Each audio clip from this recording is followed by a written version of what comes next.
Weekend എപ്പിസോഡിൻ്റെ ഒരു promo വന്നിട്ടുണ്ട്. ലാലേട്ടൻ ഭയങ്കര കടുത്ത ദേഷ്യത്തിലാണ്. എന്നിട്ട് നെവിനോട് ചോദിക്കുന്നുണ്ട്, എന്തായിരുന്നു ഷാനവാസും നെവിനും കൂടി?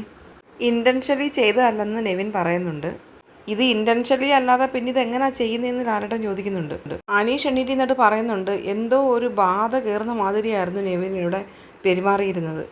നെവിനപ്പം അനീഷിനെ ഇങ്ങനെ തുറിച്ച് നോക്കുന്നുണ്ട്. ആദിൽ എഴുന്നേറ്റ് എന്നിട്ട് പറയുന്നുണ്ട്, വെറുതെ ഒരു കാര്യത്തിനായിട്ട് സ്ട്രെസ് ഓവർ കൊടുക്കുന്നുണ്ടായിരുന്നു. ആരെന്ന് ലാലേട്ടൻ ചോദിക്കുന്നുണ്ട്. അപ്പം പിന്നെ ആദില പറയുന്നു, കിച്ചൺ ടീം. നെവിൻ പ്രത്യേകിച്ചു. ലാലേട്ടൻ അനീഷിനെ വിളിച്ചിട്ട് ചോദിക്കുന്നുണ്ട്, അനീഷ് എന്താ ഇതിന് ചെയ്യേണ്ടതെന്ന്? അപ്പോൾ അനീഷ് മറുപടി പറയുന്നു, എനിക്കിതിന് എന്താ ചെയ്യേണ്ടതെന്ന് അറിയത്തില്ല ലാലേട്ടൻ. ലാലേട്ടൻ പറയുന്നുണ്ട്, അപ്പം ഞാൻ മറുപടി പറയാം. ലാലേട്ടൻ ചോദിക്കുന്നുണ്ട്, നെവിൻ എവിക്ഷനിലുള്ള ആളല്ലേ?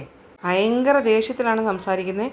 നെവിൻ എവിക്ഷനിൽ പുറത്ത് പോയിട്ടില്ലെങ്കിൽ ആ സമയത്ത് എന്ത് വേണമെന്ന് ഞാൻ തീരുമാനിക്കാമെന്ന് പറയുന്നുണ്ട്. അതോടെ പ്രമോ തീരുകയാണ്. നെവിൻ ഇങ്ങനെ അന്തിച്ച് നിൽക്കുകയാണ്.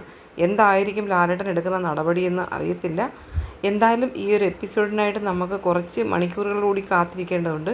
തുടർന്നുള്ള ലൈവ് അപ്ഡേറ്റിനായിട്ട് നിങ്ങൾ ഈ ചാനൽ സബ്സ്ക്രൈബ് ചെയ്യാൻ മറക്കരുത്. മറ്റൊരു അപ്ഡേറ്റുമായിട്ട് വീണ്ടും കാണാം.